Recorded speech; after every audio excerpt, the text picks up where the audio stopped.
Every method of cold outreach out there has been done a million times before, and to stand out in the market today, you have to do something truly unique if you want to gain attention. In this video, I'm going to break down a strategy that is very, very new, but also one that we're starting to see incredible results from. And by the end of this video, you'll see exactly what this method is, the key advantages, and how you can start implementing it in your outreach. So outreaches always perform best when you're doing something new and exciting.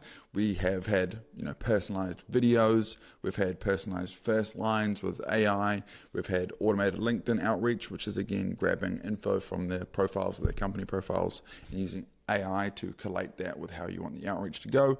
And we've got, signal-based outreach where you can look for triggers or signals out there in the internet and then make outreach efforts based off of that. But now there is an exciting new way of doing outreach. So just to provide some holistic frameworks and understandings of actually why doing a new thing is beneficial. So at its core, a novel stimulus hooks attention. And this is because when you receive the same stimulus over and over and over again, your mind essentially starts to blank it out because it's not new or interesting anymore. So for example, I'm wearing this t-shirt.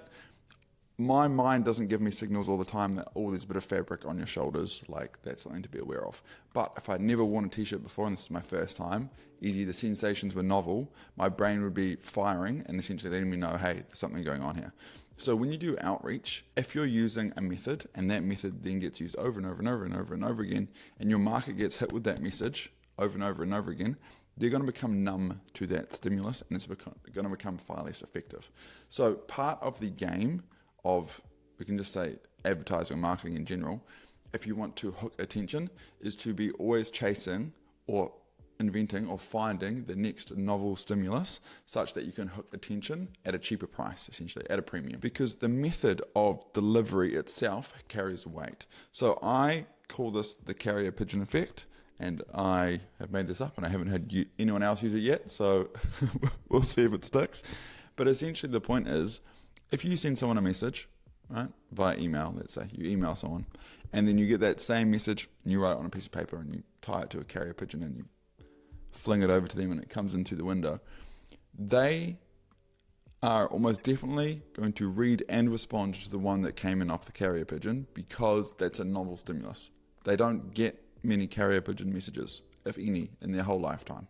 So the stimulus itself means the message has more weight. They're going to read it and they're going to respond to it regardless of really what the message is.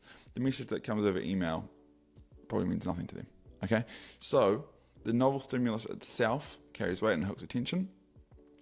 And you can often, and you see lots of companies do this, they don't really rely that heavily on the messaging. They rely heavily on the stimulus and they keep chasing that stimulus. The golden plan, the best way to do this is have a really good dialed in messaging and a really good novel stimulus. Okay, so the next thing is richer mediums are easier to build trust. It's easier to build trust over audio than in text. It's easier to build trust over video than in audio. And then the easiest way to build trust is in person. Okay, so when you're doing novel stimuluses and you're thinking of new ways to reach out, we ideally want to use ones that are using a richer medium, right? Because then we can build trust easier. And brand association. So if you're using a novel, sexy, really good looking way to reach out to people, people are going to associate that with your business and associate you as being a cutting edge company that does these novel, cool, exciting things. Okay. So if you're this far ahead in your marketing, imagine how far ahead you are with the product or service. Okay. So what is this new thing? It's personalized landing pages. So you can use AI, or you can, however you can do your research, to enrich leads, to get information on them, and then you can use that information to build them custom landing pages, and you can do it at scale. Okay, that is what we're talking about here. So when you're in the outbound game currently, then you'll know that AI essentially is one of the main tools now to get data on prospects, and it might be as simple as can you check that this plumbing company is actually a plumbing company, yes or no, and you use AI to do that.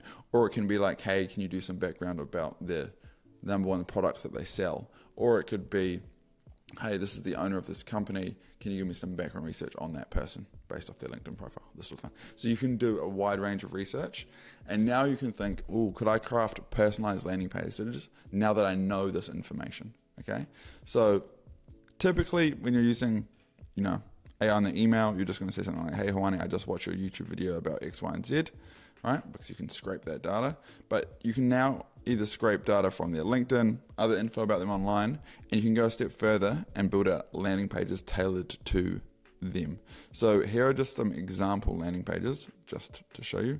So we can use custom variables, first name, see why thousands of company name type teams are switching to Sendr, right? Or you could, let's say, use AI to find the type of company. Hey, first name, see why thousands of boat manufacturing companies in the southeast are switching to Sendr. Okay, something like this. You can use this. You can do all of this stuff personalized to the prospect. You can ask them to book in a call, this sort of thing. You can link them to your socials. Here's some other examples. Instead of sending a personalized video, you can send them a personalized voice note. You can have AI transcribe your voice and then use AI in the transcript of what you're saying in the AI voice note, such that you can say personalized things to each prospect, right? Some just another examples of good looking landing pages. Another one in a similar vein. Okay, cool. You can pull in the prospect's logo, right? So you've got their logo, their name, their company name, all these sorts of things, right? So there's 3 key advantages that we have found of using personalized landing pages. One is the carrier pigeon, which I already discussed. The novel stimulus in itself means that the messaging carries more weight.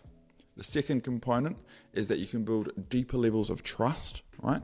Because you can put case studies, you can put industry insights, and you can put more social proof in there. So things that we're testing is, let's say you embed YouTube videos, and then if they watch any of those YouTube videos, YouTube's now going to start organically recommending them your videos in the future, right? So this is going to mean that you can do direct outreach that ties into long-term nurture, right? You can put pixels on these pages, so you can set up retargeting ads. You can classify which case study you think will be most relevant to this particular business, and then show them that case study in particular. Okay, so there's lots of things that you can do that build deeper levels of trust, as well as long-term nurture. As I said, putting pixels on the page, embedding YouTube videos in the page. You can link to other socials, right? You can also build triggers off the back of them. So if you wanted to, let's say anyone that has viewed the page, you then send them a connection request on LinkedIn. Okay, so hey, I sent over that personalized landing page the other day. What do you think of it? So you can flesh out, because you've now got a centralized hub where you know who's landing on that page and it's personalized to them, and then you can send them in different directions, okay? So just so that you can think about a little bit, where can these be used? So they can be used in bulk outreach, which is what we're doing primarily. They can be used on one-on-one outreach. So there's a Chrome extension where if you're on LinkedIn, you can just push a button and it will pull all the info into their personalized landing page. You can use it in your onboarding, so you can do personalized onboardings if you wanted to build out like an onboarding flow, using specific variables for specific customers that are coming on. And people are also using it on their email list and also on lost carts. In e-commerce, people are having lots of success with if somebody, has not purchased, and then you can send them a personalized email. All right.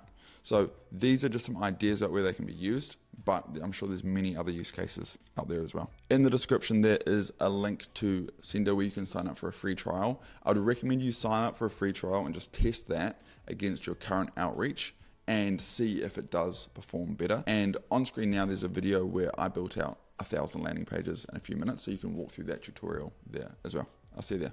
Peace.